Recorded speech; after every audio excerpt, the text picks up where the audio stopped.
Muito bem. Apesar dessa minha cara de americano, eu não sou americano, tá?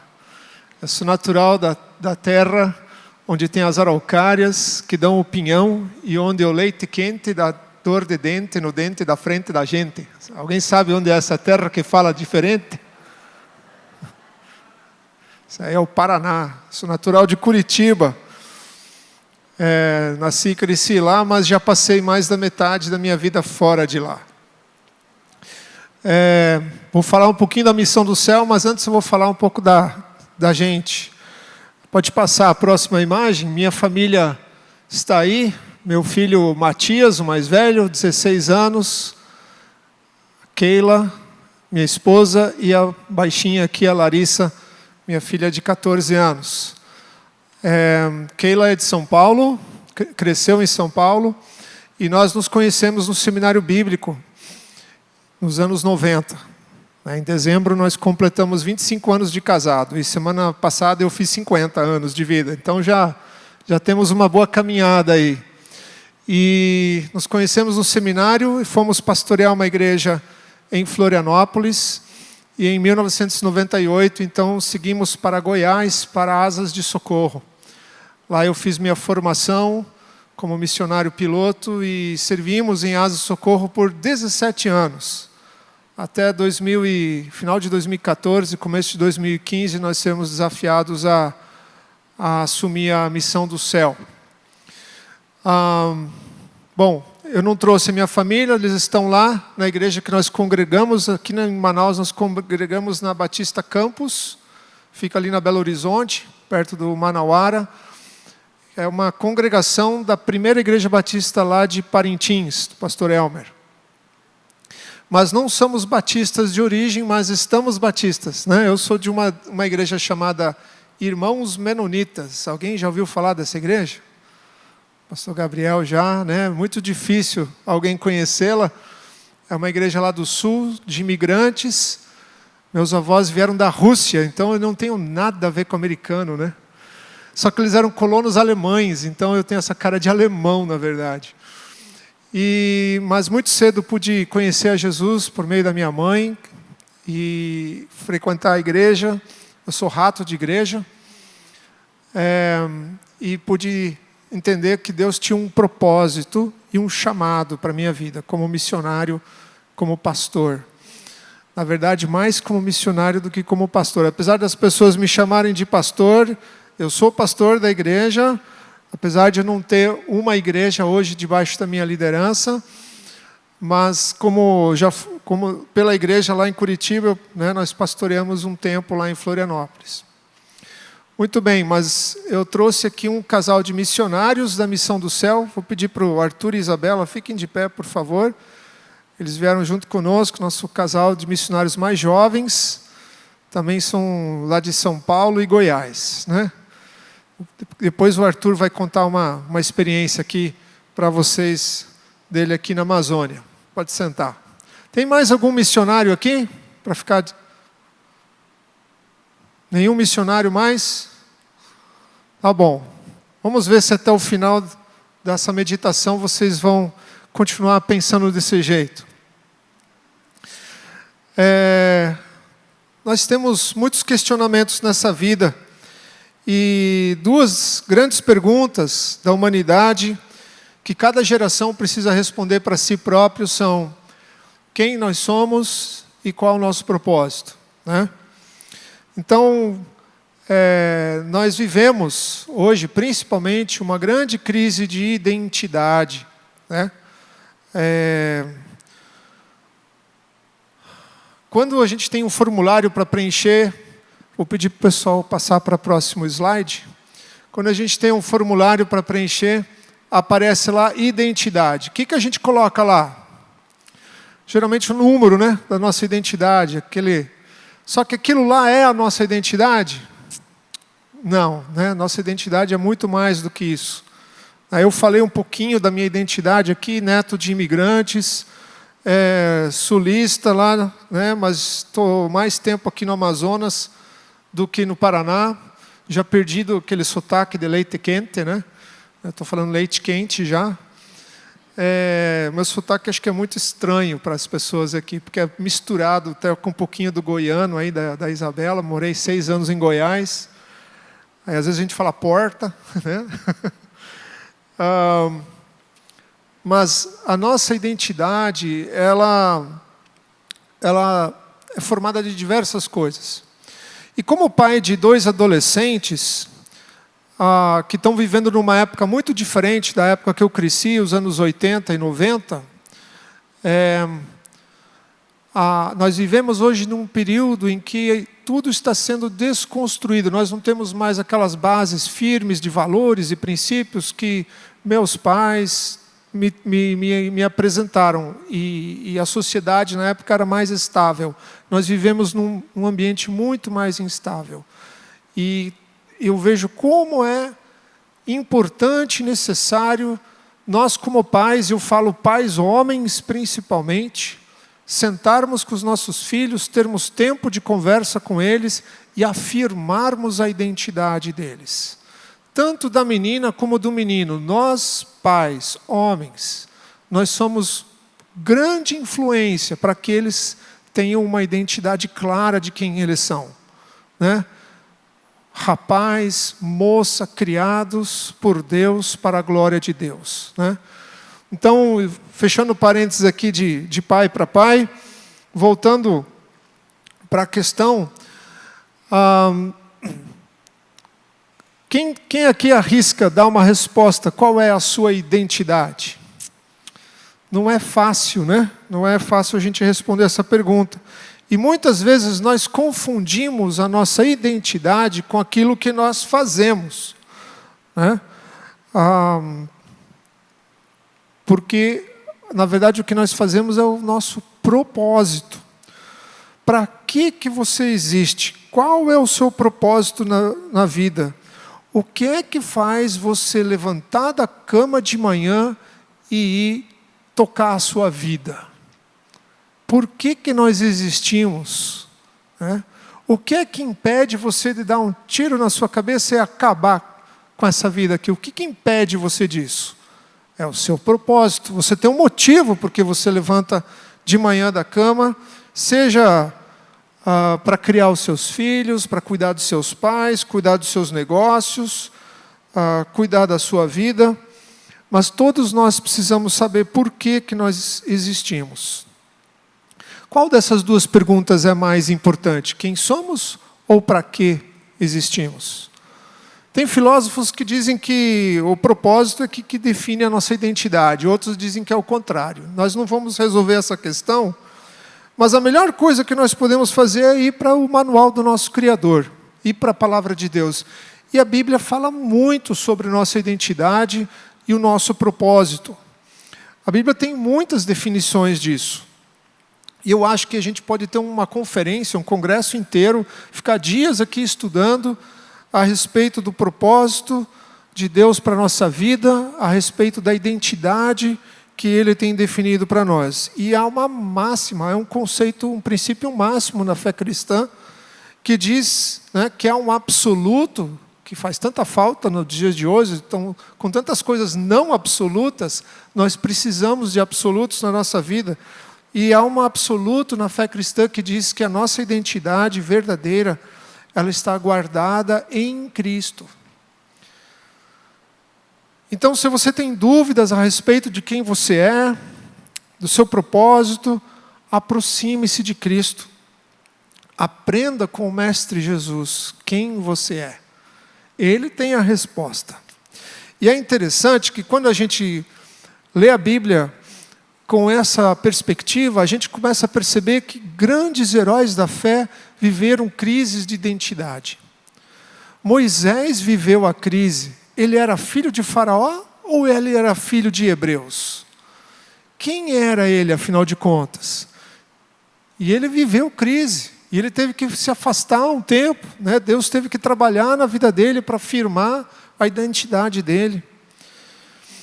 E Deus formou Moisés, formou a sua identidade. A gente vê Abraão tendo crise de identidade, se Deus realmente tinha chamado ele para ser patriarca de um grande povo. A gente vê Davi, por meio dos Salmos, muitas vezes tendo crise de identidade. Minha esposa, ela é psicóloga e trabalha com aconselhamento. E ela fala assim, Davi era um cara bipolar, né? Porque você olha nos Salmos, uma vez ele está ali naquela depressão, outra vez ele está saltitando na presença de Deus, e ele vivia também as crises. A gente vê Salomão, né? Você lê o livro de Eclesiastes, põe crise de identidade naquele livro, né? Crise de propósito. A gente vê Pedro, a gente vê Paulo passando por isso. Quantos anos ele perseguiu os cristãos achando que estava fazendo alguma coisa boa para Deus, né? E quando Deus mexe com ele e fala assim, não, eu tenho um outro propósito para você. E assim por diante. Para uma breve degustação, um pouquinho do que nós somos em Cristo. Em Cristo nós somos nova criatura, nós somos resgatados. O texto que nós lemos aqui na introdução hoje de 1 Pedro dizia que nós somos herdeiros. Em Cristo nós somos redimidos, nós somos justificados, somos santificados, transformados, renovados, curados, mais que vencedores, e a lista vai embora. Tudo isso nós somos em Cristo. Não por nosso próprio mérito, não por meritocracia, mas por graça, por misericórdia e pela ação de Cristo em nós. Então, hoje, mais do que nunca, nós precisamos entender quem nós somos em Cristo. E se você tem dúvidas ainda, sugiro você pegar a sua leitura bíblica, pegue um capítulo do Novo Testamento, e ao ler o livro, ou ler o capítulo, faça a pergunta para o texto. Quem é Deus no texto e o que Deus fala a meu respeito nesse texto? Pega o livro de João e faça devocional, capítulo por capítulo, respondendo essas duas perguntas. Você vai encontrar coisas maravilhosas.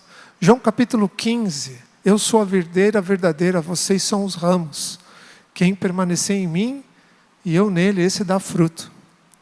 E aí, Jesus fala que alguns galhos da videira ele poda e outros ele corta. O que não dá fruto, ele corta. Mas ele também poda aqueles que estão presos nele. Vocês sabem a diferença entre o corte e a poda? Parece a mesma coisa, mas não é. O corte é para ser queimado.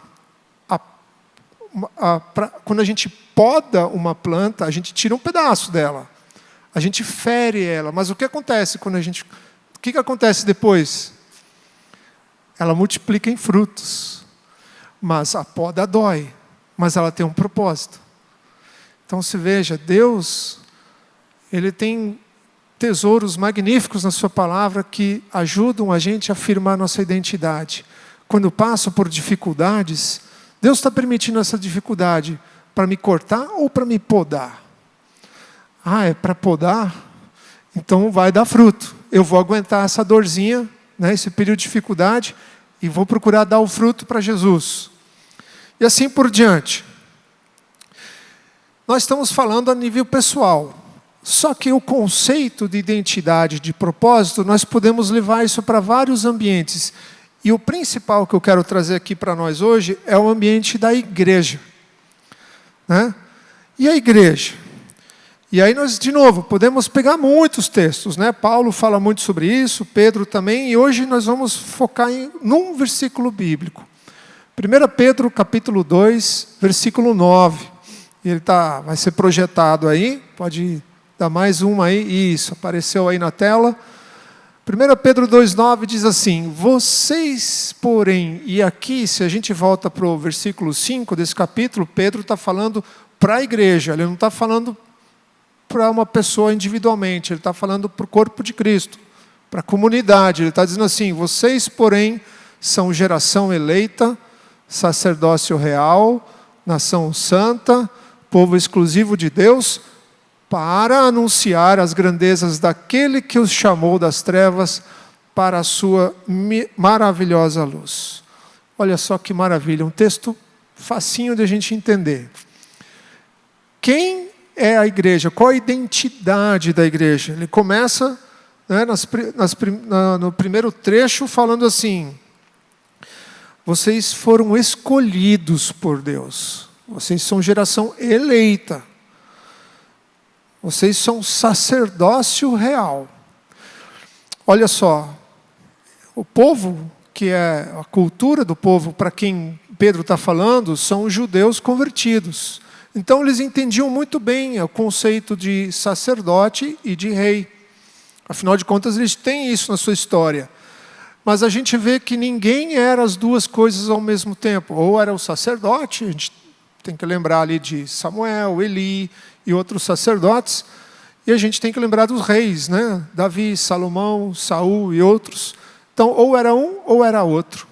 Mas Jesus unifica, ele é o único membro entre o povo judeu que conciliou as duas condições. Ele era rei por herança de Davi, por ser da linhagem de Davi, e era sacerdote enviado por Deus para nos conectar com ele. E aqui, Pedro está dizendo que em Cristo nós temos essa identidade. Por causa de Cristo nós somos sacerdotes reais. Depois ele continua: vocês são nação santa. Nação santa significa que é um grupo de pessoas, é um povo separado para Deus. Separado, exclusivo, né? E ele fala exclusivo, ou seja, Deus não divide o seu povo com outro. É só para Ele, dedicação exclusiva. E então a igreja é formada de pessoas que receberam uma identidade em Cristo por causa de Cristo. Somos o que somos apesar de nós e por causa da obra de Cristo em nossas vidas. Mas essa identidade descrita aqui em Pedro, Paulo pode dar outros exemplos, né? Paulo fala que a igreja é corpo de Cristo, né? A igreja é prédio de Cristo, mas Pedro usa aqui outras definições da identidade, mas ele diz que isso tem um propósito. Para que nós somos o que somos como corpo? Para anunciar as grandezas daquele que o chamou das trevas para a sua maravilhosa luz. Esse é o nosso propósito. Então Pedro, ele traz à memória o que Jesus tinha dito e ensinado para ele, né? Em Mateus 28, 19 e 20, é o texto da grande comissão, que nós conhecemos muito bem. Textos como Atos, capítulo 1, versículo 8, mas recebereis poder ao descer sobre vós o Espírito Santo e sereis minhas testemunhas em Jerusalém, Judeia, Samaria e até os confins da terra. É o mesmo conceito. Então, a igreja de Jesus Cristo, ela existe para enunciar, existe para testemunhar. Então, se é o propósito da igreja e sua identidade, logo missões precisa ser prioridade da igreja. Missão não é um projeto, não é uma programação, não é um departamento. Missões é o núcleo, é o âmago, é o motivo da existência da igreja. A Igreja Batista Constantinópolis foi fundada em 81 anos atrás, por alguém que veio começar um trabalho missionário. Ela é fruto de missões. De uma outra igreja que enviou um missionário para cá e começou o trabalho. E assim, a obra missionária avança e continua. E então, deixa eu fazer a pergunta de novo. Tem mais algum missionário aqui hoje? Pode levantar sua mão. Vou fazer de novo a pergunta. Tem mais algum missionário aqui hoje para levantar sua mão? Você está entendendo que a sua identidade em Cristo é alguém que testemunha das obras daquele que nos chamou das trevas para a sua maravilhosa luz? Ou seja, você vai contar para os outros aquilo que Deus fez na sua vida. Essa é a nossa missão, como missionários. A gente não tem que converter ninguém, nós não convertemos ninguém, graças a Deus. Né? Essa obra é do Espírito Santo, porque Jesus disse que o Consolador viria para o mundo e viria para convencer o homem da justiça, do juízo e do pecado. Né? Não é nosso papel. Nosso papel é testemunhar, é anunciar. A parte mais fácil ficou conosco. Mas, então, como nós somos missionários e, eventualmente, Deus colocou a gente na Amazônia, e vou pedir para passar para o próximo slide, esse é o nosso campo. Esse é o campo que Deus nos colocou aqui. Né? E interessante que Manaus, aqui bem no meio da Amazônia, se a gente pega aqui de Tabatinga para Belém, são 2.500 quilômetros, Manaus está bem no meio. Se a gente pega de Boa Vista para Porto Velho, são 1.500 quilômetros, Manaus está no meio. Então, Deus nos colocou bem no meio da Amazônia. E talvez de uma maneira bem estratégica, com um propósito, para nós alcançarmos essa região. Vou pedir para passar para o próximo slide. E nós temos, né, grandes desafios aqui na Amazônia brasileira. Esse é o nosso contexto. 5 milhões de quilômetros quadrados, 70% de mata fechada, sem acesso viável por via terrestre.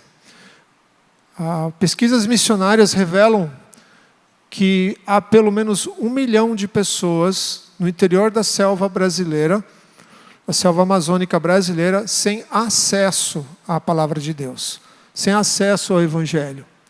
Cerca de 3 milhões de pessoas vivem em lugares onde o discipulado é bastante difícil de realizar. E onde plantar a igreja é bem desafiador. Só no estado do Amazonas, a gente estima que 500 mil pessoas vivem em lugares onde eles não têm acesso ao Evangelho, não tem ninguém por perto que possa compartilhar o Evangelho com essas pessoas. Pode passar para o próximo. Há enormes barreiras para o avanço do Evangelho aqui no norte. Falta de mobilização de recursos humanos, falta de gente. Né? A obra missionária aqui no norte ela é muito grande. E a principal necessidade hoje é de recursos humanos, de pessoas. Falta finanças, né? Tudo é caro aqui. É caro fazer missões. E nós vivemos num contexto onde a grande maioria da população é de baixa renda, diferente de outras regiões do Brasil. Faltam meios de locomoção viáveis para longas distâncias. Nós temos a nossa geografia, que é um desafio. Quando a gente vai para o sul e compartilha com as pessoas que uma viagem de Manaus para uma cidade do interior pode levar 2 semanas, eles têm dificuldade de entender. Como assim 2 semanas num barco? Vá para Irunepé, numa época de rio seco. Você vai levar 15 dias para chegar lá. E isso é tão difícil para o pessoal lá entender. E é uma realidade, é complicado isso. Falta de formação especializada. Nós temos tantas culturas aqui no interior. São tantas dezenas de povos indígenas diferentes. E mesmo o ribeirinho do Rio Juruá é diferente do ribeirinho aqui do Baixo Amazonas. Imagina o ribeirinho lá da ilha de Marajó, do arquipélago de Marajó, é bem diferente de novo. E as tribos indígenas, então, são muito diversas. E tão difícil cuidar de missionários. Supervisão é tão difícil no interior. Deus tem me dado a oportunidade de conhecer a Amazônia de ponta a ponta. Como piloto missionário, nesses 15 anos que eu vou, 17 anos que eu vou na Amazônia, pude conhecer de Cruzeiro do Sul, onde eu já morei, lá no Acre, até o Macapá, de São Gabriel da Cachoeira, até o interior do Mato Grosso, e ver centenas de trabalhos missionários acontecendo e centenas de obreiros sem cuidado, sem supervisão, muitas vezes sozinhos ali na raça e na coragem, tentando servir a Deus. Como é que nós podemos superar essas barreiras? Essas foram perguntas que um grupo de pessoas começou a fazer há mais ou menos 10 anos atrás. Deus começou a mobilizar um grupo de pessoas tentando achar respostas, soluções para essas situações. Pode passar para o próximo, por favor. Um deles é o pessoal da aviação missionária, porque a gente acaba tendo acesso, conhecimento de muita coisa que acontece no interior, né? Então aqui está um exemplo das pistas de boa parte das pistas de pouso que tem na Amazônia, e onde muitos desses lugares a gente tem a oportunidade de chegar com obreiros, pastores, missionários, e trabalhar seja com indígenas, com ribeirinhos, ou com outros povos. Pode passar para o próximo.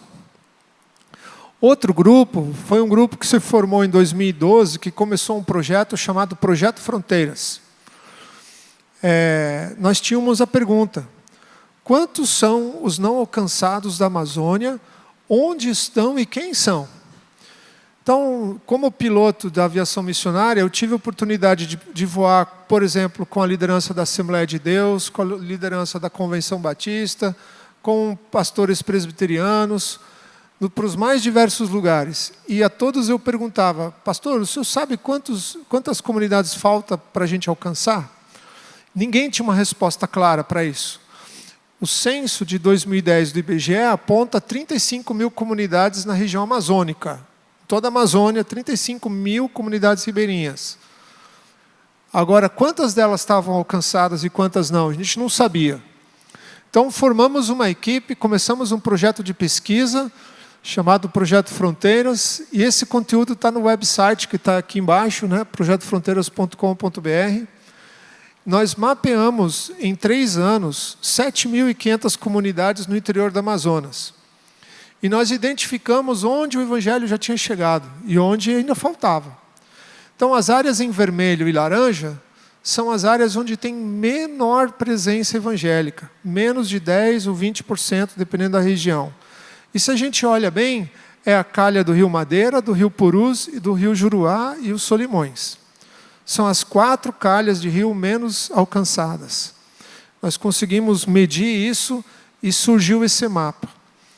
Na mesma época que esse projeto aqui desenvolveu essa pesquisa, um outro movimento estava acontecendo. Pode ir para o próximo slide, que é a Aliança Evangélica Pró-Ribeirinhos. Ela se formou em 2012, 13 também, e é um grupo onde tem cerca de 30, 40 organizações, agências missionárias aqui do Amazonas, de outros estados, tem igrejas que se aliançaram com o propósito de trocar informação sobre o campo missionário, de compartilhar recursos, compartilhar informação, estratégia. A Junta de Missões Nacionais está lá, várias das igrejas, denominações e agências missionárias. E a gente descobriu uma coisa. A gente descobriu nas conversas e nos fóruns, a gente se encontra 2 vezes por ano, que 80% da força missionária estava aqui nesse círculo de 300 quilômetros ao redor de Manaus.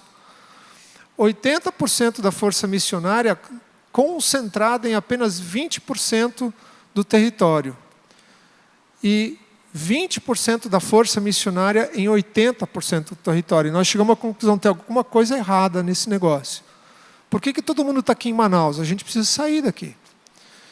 Então, Deus começou a movimentar esses grupos, né, e foram identificando situações, identificando problemas, até que então, no comecinho de 2015, Deus reuniu um grupo de 14 pessoas que fundou a Missão do Céu. Pode ir para o próximo slide?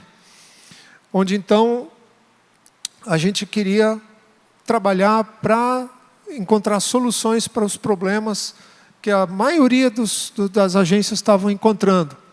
Então, um grupo de 14 brasileiros se juntou e começamos a organização. 1 ano depois, recebemos a primeira aeronave, né, para 7 pessoas, e em março então, de 2016, começamos a voar para o interior e para ajudar no trabalho missionário, para ajudar a descentralizar o trabalho de Manaus e apoiar as missões para que elas fossem mais longe, fossem para o interior, fossem avançando. Então, nós pudemos levar muita formação de liderança para o interior, muita supervisão para o interior, cuidado pastoral e outros ministérios foram surgindo. O próximo slide, por favor. Essa aí é a imagem da aeronave.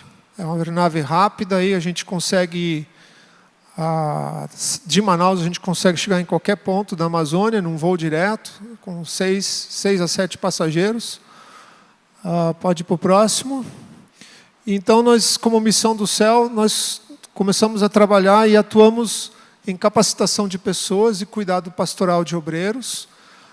2 semanas atrás nós tivemos um evento em Santarém, e daqui a 2 semanas estaremos em Lábrea e Humaitá, onde nós reunimos até 40 casais de pastores num lugar e gastamos 2 dias investindo na vida deles. Trazemos palestrantes, fechamos um hotel e com pensão completa, e nós gastamos ali 2 dias ministrando a vida de pastores do interior, esposas de pastores principalmente. A esposa de pastor é alguém muito esquecido aqui no norte, né? A gente percebe isso.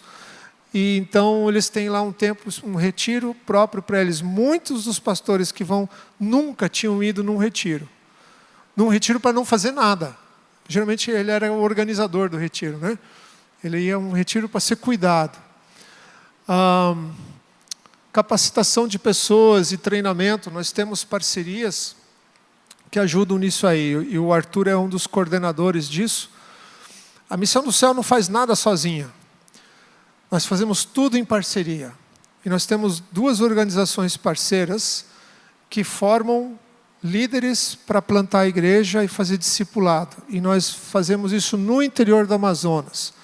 Temos uma turma em Tefé, outra em Irunepé, outra em Santo Antônio do Içá, em breve em Cruzeiro do Sul também, onde nós reunimos líderes, pastores, obreiros e capacitamos eles a desenvolver a plantação de igreja da sua igreja, né? A gente não trabalha com placa de igreja lá. Então é curioso, a gente tem batistas, assembleanos, presbiterianos, quadrangular, no mesmo lugar, recebendo juntos uma capacitação para plantar igrejas no interior. É o reino de Deus avançando. E temos algumas ferramentas que nós desenvolvemos. A gente aprendeu que o povo amazônico, ele é muito bom ouvinte. Mas a educação no interior da Amazônia não é dos melhores, então o povo não é um bom leitor. Distribuir Bíblias é bom, mas se eles puderem ouvir a Bíblia ao invés de lê-la, é melhor ainda. Então qual foi a ideia?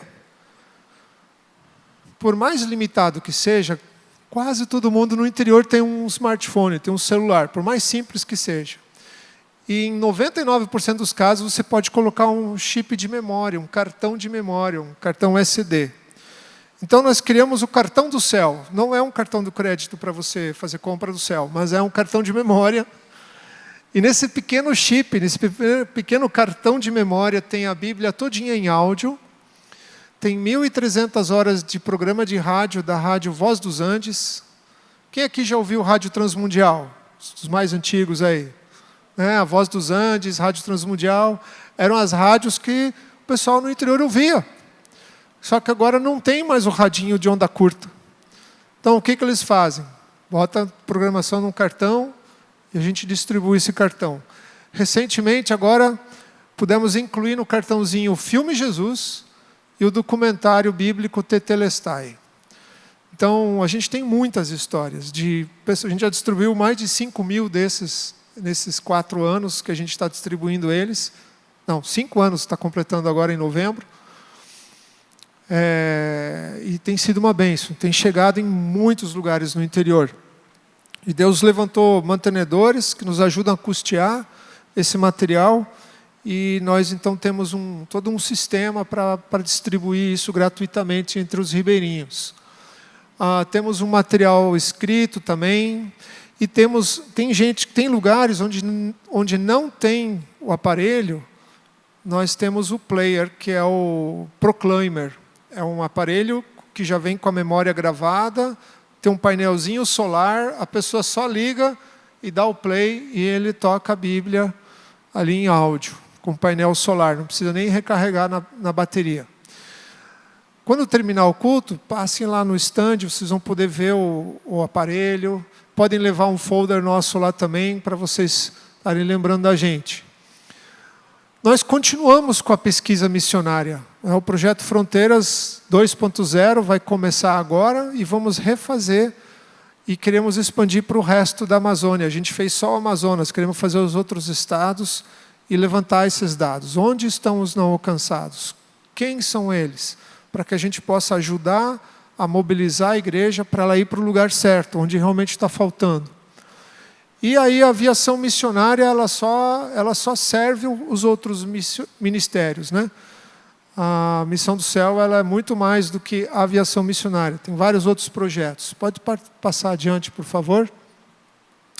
Então, os parceiros na área de plantação de igrejas, é os Ceifeiros e o Global Disciples. Pode ir para o próximo. O cartão do céu, já falei, o Caminho para Deus é o nosso livrinho de discipulado. Pode ir para o próximo. A Fermata Pastores é o retiro de pastores que a gente faz. A Fermata é um ministério próprio, são os nossos parceiros e a gente leva eles para o interior da Amazônia. Pode ir para o próximo.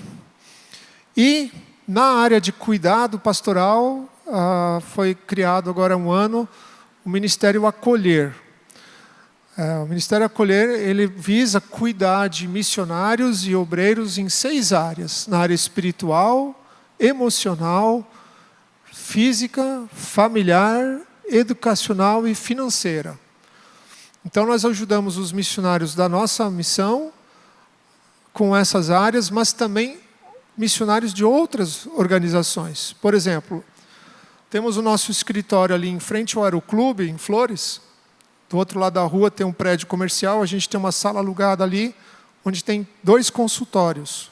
Temos lá psiquiatras, psicólogos e os pastores que dão um aconselhamento.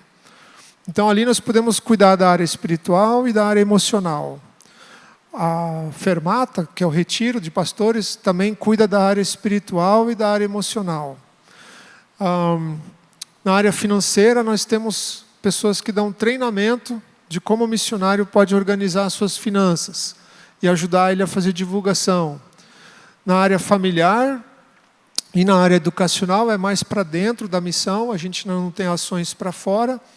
E na área física nós temos lá o atendimento médico e em breve aí a Isabela está fazendo o curso de medicina aqui em Manaus, na UEA, com o propósito de dedicar a sua profissão para missões, né? Para o cuidado físico das pessoas. Pode ir para o próximo. E na área social temos um curso de mecânico de motor de rabeta, motor de popa e roçadeira.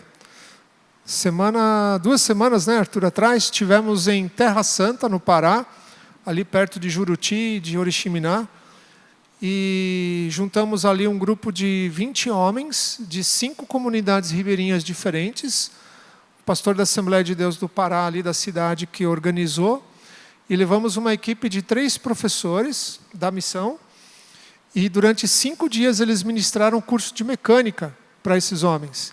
Eles aprenderam como cuidar do motor. E para cada ensinamento técnico tem um ensinamento bíblico. Então é um discipulado, um evangelismo. Metade daqueles homens não eram crentes. Eles foram evangelizados, discipulados e capacitados a cuidar dos seus motores. E nós temos recebido testemunhos do pastor de lá, ele contando, né, como aquilo tem abençoado. Semana passada eles foram a visitar uma comunidade e uma pessoa na comunidade estava com problema no motor. Ele, o pastor, ele fez o curso também. Aí ele falou, deixa eu dar uma olhada nesse motor aí. Aí ele foi lá, era só regular a vela, que agora ele sabia como fazer, e regular o giglê do carburador, que agora ele também sabia como fazer. Ele foi lá e consertou o motor do caboclo lá, do ribeirinho. E o ribeirinho perguntou, puxa, que bom, quanto custou? O pastor falou, não, nada. Não custou nada. Isso aqui a gente faz por amor às pessoas, porque Deus nos deu essa capacitação e nós estamos aqui para abençoar vocês. E isso abre portas, né? Abre portas para evangelizar os homens da comunidade. É tão difícil evangelizar homem na comunidade, né? Geralmente as mulheres e as crianças são mais acessíveis. Como é que você alcança o homem? Está aí uma ferramenta, literalmente, né? Próximo slide, por favor. E aí está uma boa parte da nossa equipe. Nós somos em torno de 15 pessoas, a maioria aqui de Manaus, alguns vieram de fora, né? E o próximo slide. Se você quer ajudar, quer colocar os seus dons, talentos e recursos, eles podem fazer diferença na missão. Você pode estar orando, agindo, contribuindo ou mobilizando. Nós temos oportunidade de servir lá na missão como voluntário. Temos várias áreas que nós precisamos de ajuda, né? Não precisa ser piloto, não precisa ser mecânico, né? Mas se você é um profissional de saúde, você tem oportunidade. Se você é alguém que mexe com, por exemplo, mídias sociais, comunicação, jornalismo, tem oportunidade.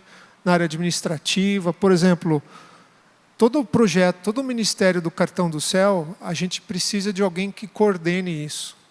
Então, alguém que organize, divulgue, que vá até o interior, capacitar pessoas a usar isso, a distribuir. Então, é um projeto que tem oportunidade de servir. Tem várias outras possibilidades. O próximo, por favor. E aí estão os nossos contatos, né? Temos contatos nas mídias sociais, vocês podem nos seguir e acompanhar o trabalho da missão. Vou pedir para o Arthur vir aqui à frente e ele compartilhar uma das suas recentes experiências no interior, como coordenador na parte de treinamento de plantação de igreja, mas também como piloto. A gente tem algumas experiências que são muito ricas. Eu podia contar uma dúzia delas aqui, mas eu prefiro deixar o Arthur contar. Conta aí, Arthur. Boa noite, igreja. Graça e paz. Apesar de também ter essa cara de alemão, eu sou brasileiro. Uma das experiências que mais me marcou, eu tenho apenas 1 ano e 10 meses no campo, e é o meu tempo de casamento também com essa linda mulher. E eu também, como o pastor falou, poderia contar inúmeras situações. E olha que eu só tenho 1 ano e 10 meses, ele já tem 17 anos, então, sim, é muita coisa mesmo. E uma dessas situações em que eu amei participar e que foi um dos momentos mais impressionantes, eu digo assim que se de repente Deus me levasse naquela missão, se acabasse tudo ali, eu já estaria extremamente contente por ter participado daquele momento. Eu sou apaixonado pelo que eu faço, eu amo transportar, levar pessoas, eu sou motorista de um ônibus que voa, e isso é fantástico, eu amo fazer isso, eu amo fazer missões dessa maneira, amo fazer missões no contato com as pessoas, é muito prazeroso poder chegar em algum local e falar com os irmãos, poder saber das necessidades deles. E numa dessas viagens, no dia 9 de novembro, nós fomos até Envira, no interior do estado do Amazonas. E lá tem uma etnia chamada Kulina. A gente estava numa dessas viagens da missão que é para capacitação. Então, as pessoas estavam lá, muitos indígenas estavam lá para receber a capacitação de um pastor que nós estávamos transportando até lá. E quando nós chegamos lá, a Edith, uma das indígenas que trabalha ali naquela região, falou para a gente, comentou com o pastor Márcio, que a Bíblia dos Kulina, o Novo Testamento Kulina, tinha chegado até Rio Branco, que fica a alguns dias de viagem até Envira. E aí o pastor Márcio falou, tá, mas chegou até Rio Branco, a gente tem um avião aqui, vamos lá buscar. Aquela mulher, ela ficou, assim, ela não sabia o que ela faria, ela não sabia o que fazer, ficou, meu Deus, sério, vocês podem ir lá buscar? Aí o pastor Márcio falou, sim, a gente tem um avião, a gente está disponível para isso. E nós fomos até lá e levamos uma pessoa para nos ajudar, pegamos as Bíblias em Rio Branco e voltamos até Envira. Isso deu 1h10 de voo. Tão próximo ali de voo e tão distante de barco, que eles demorariam dias para receber o seu Novo Testamento, e eles puderam receber naquele dia, no dia 10 de maio de 2021. E foi, assim, é difícil, mas é difícil falar muito sobre isso. Eu ainda é muito emocionante para mim.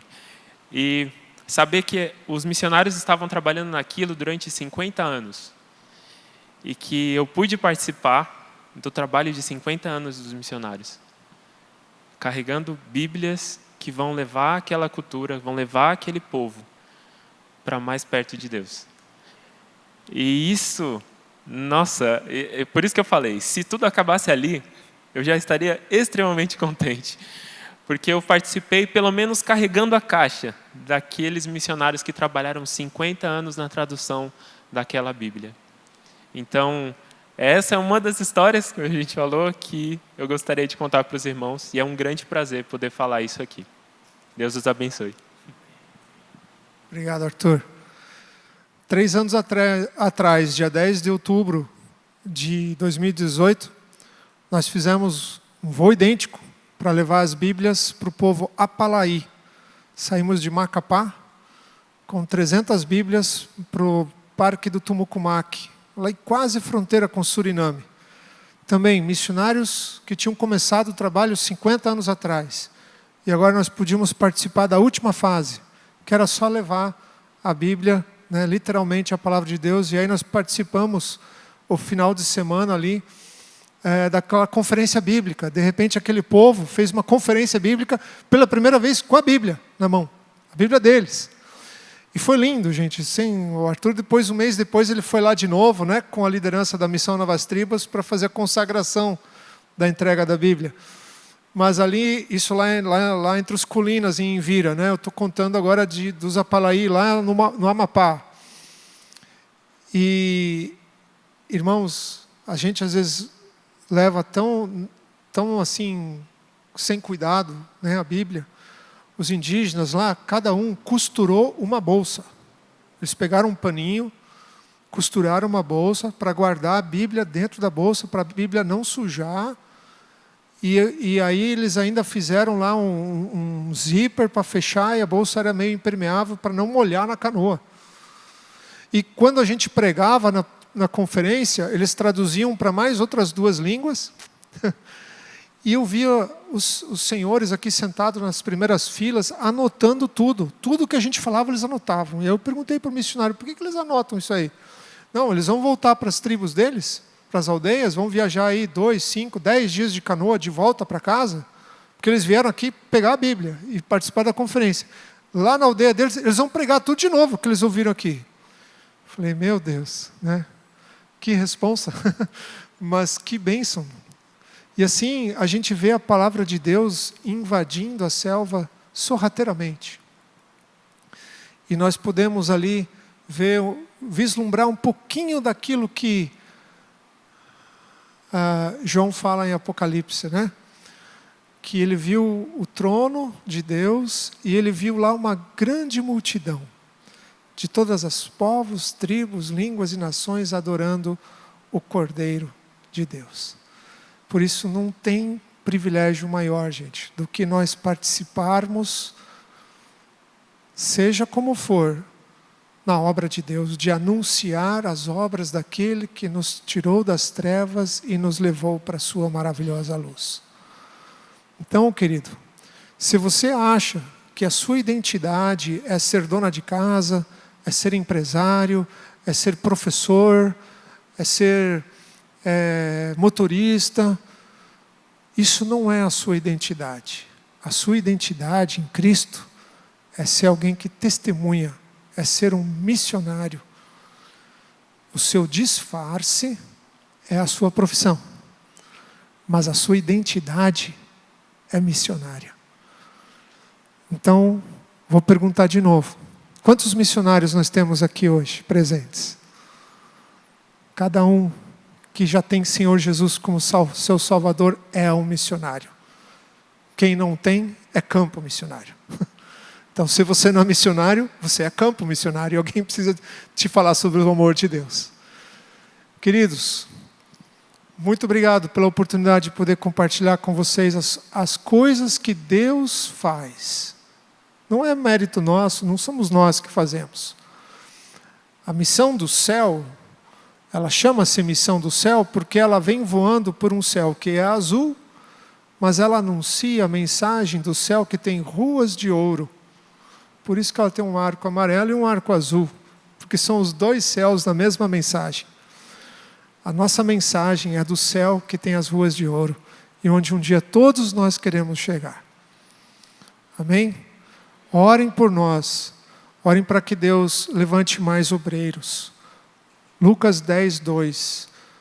A seara é grande, são poucos os trabalhadores, rogai por trabalhadores.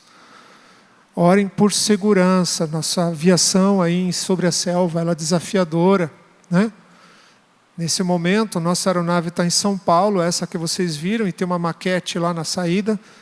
Ela foi segunda-feira passada, o Arthur e nosso outro piloto levaram para São Paulo, porque ela precisa passar por uma grande manutenção.